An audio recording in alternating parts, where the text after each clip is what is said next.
They say some art speaks to you. I always thought that was poetic nonsense. Something people said to justify paying 10 grand for a canvas that looked like a kindergarten finger painting. I never understood the appeal of staring at brushstrokes, trying to extract meaning from swirls of color. Art to me was just decoration, something to hang on the wall to make your space look a little less empty. But this was different. It started on a night soaked in rain, not just the casual kind either. I'm talking about a thunderstorm that felt biblical, like the sky had cracked open and decided to pour its guts over the city. I had just finished a brutal double shift, bone-tired and soaked to the skin. To top it off, my car wouldn't start. I swore under my breath, slammed the hood shut and started walking home. That's when I saw it. A tiny shop sandwiched between two boarded-up storefronts I could have sworn were empty the day before. No neon sign, no flashy window display, just a hand-painted sign dangling in the wind. Curiosities. The shop looked like it belonged in another time, another place, like it had stepped through a crack in reality and decided to squat here for a while. I hesitated, soaking wet, shoes squelching with every step. But something about the place pulled at me, not in a welcoming way, more like a cold hand on your shoulder in the dark. Inside, the air was thick with the smell of old wood, dust, and something else. Something faintly metallic. The lighting was low and amber-tinted, giving everything a sepia tone. Shelves groaned under the weight of strange trinkets, rusted clocks, chipped dolls, weathered books with titles in languages I couldn't identify.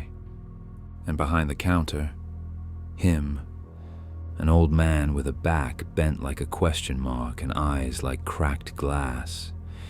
He didn't speak at first, just nodded at me as if he'd been expecting me.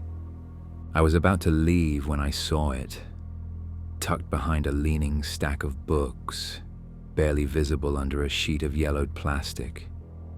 A painting. At first glance it seemed harmless, beautiful even.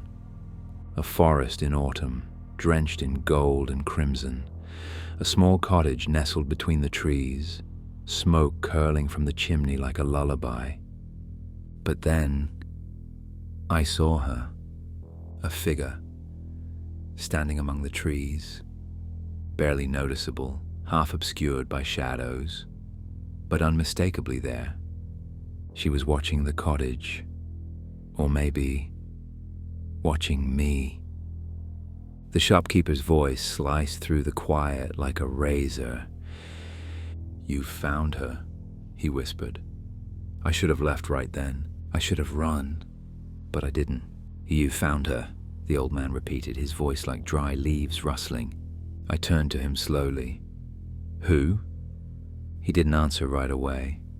He shuffled forward, his worn shoes whispering across the warped wooden floor, and gently brushed the dust off the frame. "The artist was Elias Greer," he said, eyes fixed on the canvas like it might blink. "Brilliant, reclusive, tormented. This was his final piece." I stared at the painting again. The forest seemed even more vivid now, the amber leaves practically glowing, the shadows among the trees deeper and more tangled.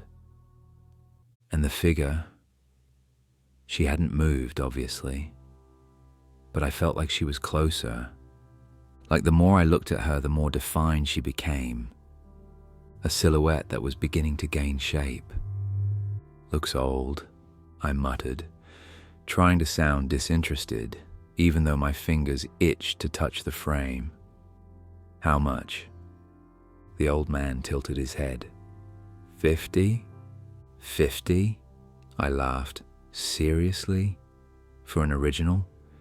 "Art chooses its price," he replied, "and it's tired of being here."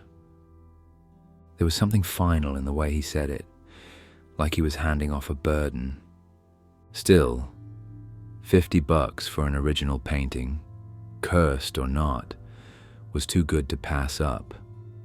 I handed him the cash. He slid the painting into a crinkled plastic sleeve without another word, then handed it to me like he was passing off a loaded weapon. As soon as I stepped back into the storm, the world felt different. The air was thicker, the wind colder. It wasn't just rain soaking my skin anymore. It felt like I was being watched, not by a person, by something else. I picked up the pace and didn't stop until I reached my apartment. The moment I shut the door behind me, I let out a breath I hadn't realized I'd been holding. I peeled off my wet clothes, dried off, and leaned the painting against the wall. Even with the lights on, it seemed darker than it should be, like it absorbed light instead of reflecting it. Still, there was something mesmerizing about it. The detail, the colors, the mood. I couldn't stop staring. Eventually, I forced myself to hang it, right in the center of my living room wall, across from the couch. I stepped back and admired it, trying to ignore the gnawing feeling in my gut. The woman in the woods stood just at the edge of visibility, a silhouette draped in shadow. Her presence tugged at my brain like a half-remembered dream. As night fell, and I went about my usual routine, heating up leftovers, watching reruns on mute, scrolling aimlessly through my phone, I kept glancing back at the painting, like it demanded attention. At some point, I dozed off on the couch, and that's when the dream started. I was walking through that same forest, the same leaves beneath my feet, soft and slick with moisture. The air smelled of wet bark and smoke. My breath came out in short clouds, and ahead of me stood the cottage, exactly like the one in the painting. Its windows glowed with warm, amber light. The door creaked open as I approached, and there, standing just inside, was the woman. Her veil was black lace, covering her face entirely, but I could feel her gaze. I could hear her voice. "Come closer." She didn't move. She didn't shout. But the way she said it, like a promise or a warning. I turned to run and woke up with a gasp, bolting upright on the couch. The TV was off. My phone was dead. The apartment was too quiet, like it had been vacuum sealed. My eyes darted to the painting. Still there, still the same. Except, not quite. The figure in the trees. She was closer to the cottage now, and I knew. I hadn't imagined it. I didn't sleep the rest of the night. I just sat on the couch, staring at that painting like it might blink.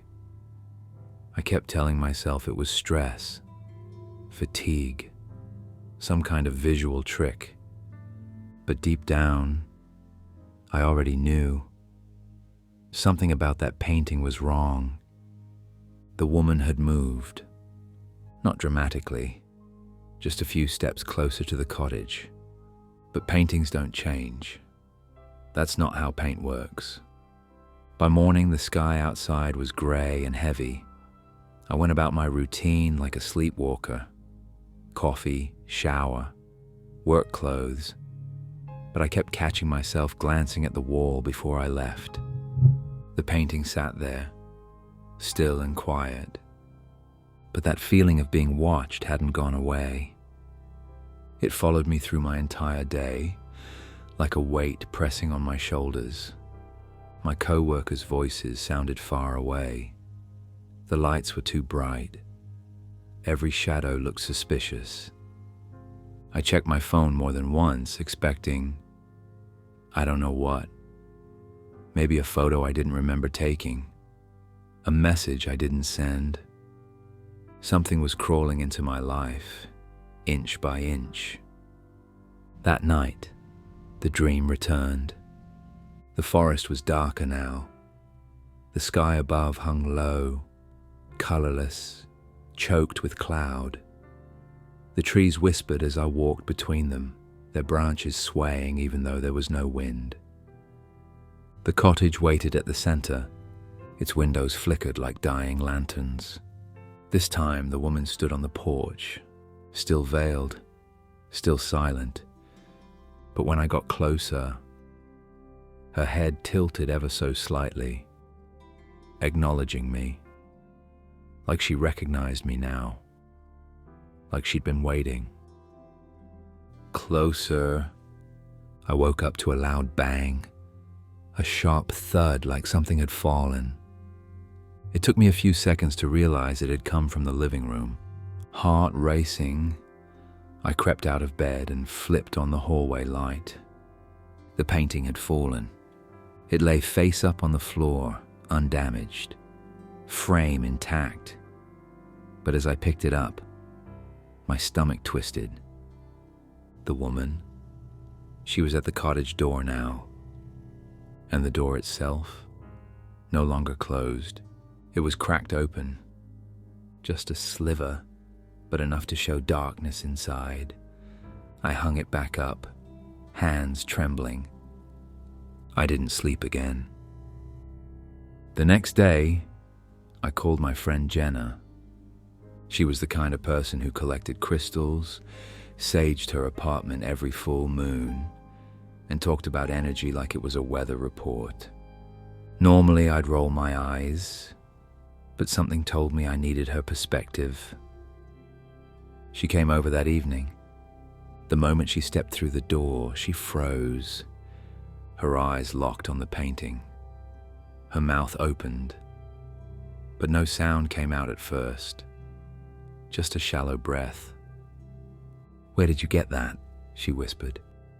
I told her about the shop. She shook her head slowly, inching toward the canvas like it might grow fangs. "I've seen this," she said, "in a dream." "What was in the dream?" I asked. Her voice cracked. It showed me my mother, but twisted, empty. I followed her into that cottage and I couldn't get out. The walls kept changing. There were paintings of people screaming. I woke up crying, and now it's here. She backed away, hand clutched to her chest. "You have to burn it, right now." But I didn't move. I couldn't. My body refused to act, like I was glued in place. Something inside me didn't want to destroy it. Jenna's eyes narrowed. "You've already been marked." "What does that mean?" I whispered. "It's not just a painting," she said. "It's a doorway." Before she left, she shoved a bundle of sage into my hands. "Burn this, tonight, every room, and keep it away from mirrors." That part stuck with me. Mirrors. She hadn't explained why, but something about the way she said it. I believed her. That night I lit the sage, walked through my apartment, muttering things I didn't understand. Every time I passed the painting, the flame guttered. The smoke curled backward, like it didn't want to pass in front of it. And in the dream that followed, the woman finally stepped through the door. She walked toward me, slowly, deliberately, each step crunching the leaves beneath her feet. And I didn't run. I stood there, frozen, waiting to see her face. But just before she lifted the veil, I woke up. Except this time, I wasn't sure I had. I didn't wake up screaming this time. I didn't wake up sweating or gasping for breath. I just opened my eyes and stared at the ceiling. The quiet was wrong, not peaceful, dead. No birds outside, no traffic hum, Just this low, humming silence pressing against my ears like I was buried under snow. And the air was cold, too cold. I sat up, slowly, every muscle heavy, my chest tight. The apartment was drenched in shadows, though it was nearly noon. Light filtered through the blinds like it was scared to come in. And on the wall, the painting. Except now, the door to the cottage was wide open. The woman stood fully in the doorway, veil lifted just enough to show the bottom half of her face. Pale lips, too wide, like she was almost smiling. I stared at it for what felt like hours. My mind kept trying to rationalize. Maybe I was losing it. Sleep deprivation, hallucination. But deep down, I knew better. This wasn't a dream anymore. This was happening.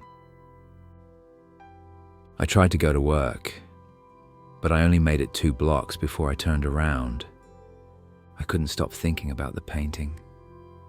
What if it changed again while I was gone? What if the woman left the canvas completely? Would she be waiting for me when I came home? I felt watched, constantly, from reflections, corners, rooms I hadn't walked into yet. Even with the painting out of sight, I could feel it, like a low electric buzz crawling under my skin. The next night, the dream returned, more vivid, more real. I wasn't just dreaming the forest. I was there. I could smell the damp leaves, feel the soft give of the ground. The air bit at my skin like it had teeth. The woman waited just beyond the cottage now, not speaking, not moving, just standing there, watching me, closer than she'd ever been. I couldn't see her eyes yet, but I felt them. I tried to speak, to ask what she wanted, but my voice didn't work. My mouth moved, but no sound came out. Then I heard her, not the woman, Jenna. She was in the forest too. Her voice echoed faintly through the trees, frantic, panicked, calling my name.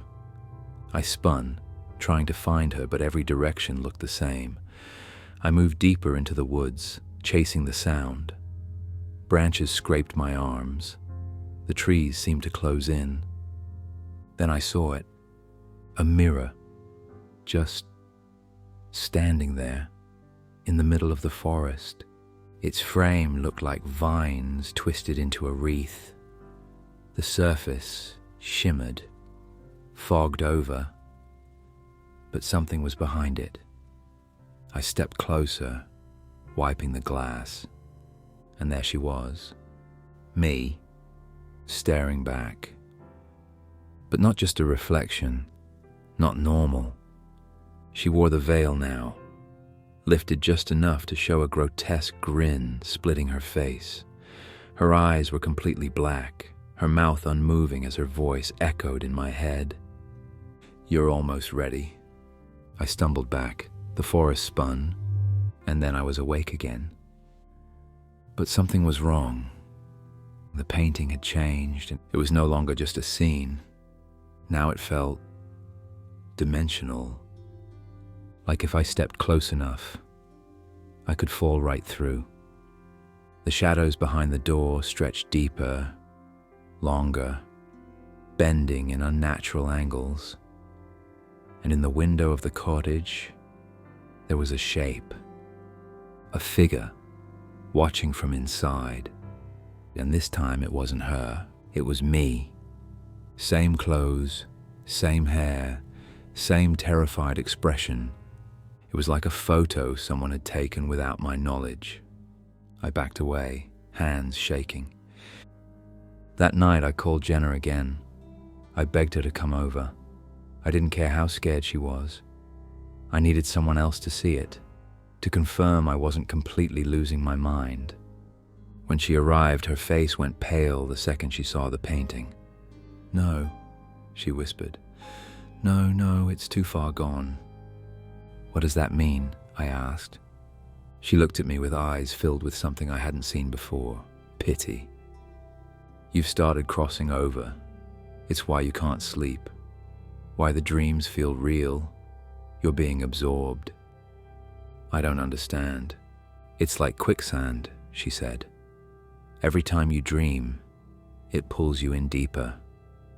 One day you'll wake up there and never come back." I stared at her, trying to make sense of it. "How do I stop it?" "You can't," she said quietly. "Not unless..." "Unless what?" She hesitated. "Unless someone takes your place." The room went cold. I looked at the painting again, and the figure in the window had changed. It was Jenna now. She hadn't even noticed yet. I didn't tell her. I should have. I wanted to. But when I saw her reflection in that painted window, something shifted in me. It wasn't just fear anymore. It was survival. For days, I'd been slipping, losing time, forgetting what was real, walking through that forest in my dreams, barefoot, lost, and always getting closer to the cottage, closer to her. Now I understood why the painting was only $50, why the old man looked so tired. He wasn't selling a piece of art, he was escaping it. And now, it wanted me, or Jenna. I tried to rationalize it. Maybe if she stayed away, maybe if we never looked at it again, maybe if I burned it. But it was already too late. That night, she stayed over. I lied. I told her I'd gotten rid of the painting, that I'd taken it to a junkyard. She looked relieved. She even laughed. But it was hollow, like she didn't believe it herself. She fell asleep on the couch while I sat in the kitchen, staring at the flame of a candle, wondering what it would take to destroy something that wasn't made of canvas and paint anymore, but memory, blood, soul. Then the lights flickered. A low groan came from the living room. I stood slowly and crept to the doorway. Jenna was still asleep, but the painting, it was back on the wall. I don't even remember hanging it back up. I swore I took it down. I swore. It looked brighter now, clearer than ever. The forest had taken on a bluish glow, as if lit by a full moon. The trees shimmered with moisture. The door to the cottage was wide open, and in the doorway stood me, dressed in black, face pale, mouth a twisted, silent scream. I couldn't move. My feet felt rooted to the floor. Then Jenna stirred. She groaned, opened her eyes, rubbed them. I wanted to scream for her to stop, not to look, but I didn't say anything. She turned toward the painting. Her eyes locked onto it. She froze. She stood, and slowly, almost sleepwalking, she stepped forward. "Jenna," I whispered, finally finding my voice. "Don't." She didn't answer. The painting rippled like water. She raised her hand. "No," I said again. "Please don't." Her fingers touched the canvas, and everything went dark. When I opened my eyes, I was lying on my side, back in my living room, gasping. The lights were off. The candle had burned down to a stub. I sat up, trembling. The painting was still on the wall, but something had changed. The forest was calm again. The cottage looked warm, and Jenna was gone. Her face was now in the window, pressed against the glass, eyes wide, mouth open in a silent plea. I stumbled back. My stomach churned. I dropped to my knees and vomited. I had done it. I had let it take her. I don't know how I managed to get to my feet, or how I found the lighter fluid in the closet, or how my hands moved on autopilot. All I know is that an hour later, the painting was reduced to ash behind my building. It didn't scream. It didn't fight. It just burned. But nothing felt better. Nothing felt finished. That night, I didn't dream. Not of the forest, not of the woman, not of Jenna, but I couldn't shake the silence. The kind of silence that settles after something irreversible has happened. I kept thinking, what if someone else had done that to me? What if I'd found the painting in a gallery, a yard sale, or online? What if it had been my face in that window, forever? I told myself I'd done what I had to do, that I'd escaped, that it was over. But when I walked downtown a week later, I saw it. Nestled between two shuttered buildings, the antique store, same crooked sign, same amber glow, as if it had never left. And through the fogged window, barely visible behind the glass, another painting. Different this time. A tranquil lakeside scene in autumn. Orange leaves floating on still water, and standing at the dock was Jenna. I didn't go into the shop. I just stood there, staring through the foggy glass like a coward. I could see her, Jenna, clear as day, trapped in that new painting, frozen in a moment of serene horror, standing at the edge of a lake beneath a sky the color of rust. Her face was soft, mournful, her hand stretched outward, as if still reaching for help. It wasn't a copy. It wasn't a look-alike. It was her. I backed away, nearly tripping over the curb, heart thundering in my chest. I should have screamed. I should have smashed the window, gone inside, taken the painting and burned it again, ground the ashes to dust and thrown them into the ocean. But I didn't, because deep down, I knew it wouldn't matter. This thing, whatever it was, didn't exist in the normal world. It used art as a doorway, a disguise, a snare, and once it had you, it didn't need a physical frame anymore. You carried it with you. The next few weeks passed in a daze. I barely left my apartment. The walls seemed to close in more each night. Shadows moved on their own. My reflections sometimes didn't move with me. I covered every mirror, every reflective surface, but it didn't help. I stopped dreaming, but not in a good way. I stopped sleeping. I saw Jenna in everything, in shadows, in puddles, in the reflections of subway windows, always staring, always silent. Sometimes her mouth moved like she was saying something, but no sound came out. I tried to find the shop again. I wandered those streets for hours, retracing every step, but the alley it had appeared in was gone. Just blank brick walls and boarded doors, like it had never been there. One night, I came home to find the painting on my wall again. Not a lakeside, not a forest, just black. A solid field of oil-thick shadow. No shapes, no cottage, no figures.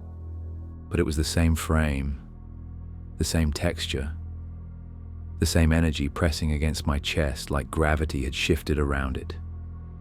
I tore it down, smashed it over the edge of the kitchen counter. The wood split, the canvas ripped, but it didn't bleed. It didn't scream. Not out loud, not even in words. But I felt it. The thing inside, whatever it truly was, wasn't bound by the rules I knew. Destroying the painting didn't stop it, because it wasn't just the art that was cursed. It was me. The last time I saw Jenna, she wasn't in a painting. She was in a dream. Or maybe a memory. She stood at the edge of a lake, barefoot, hair blowing across her face. She turned toward me and smiled. Not the haunted version. The real one. Her. "I forgive you," she said. I wanted to speak, to fall to my knees and beg. But she shook her head.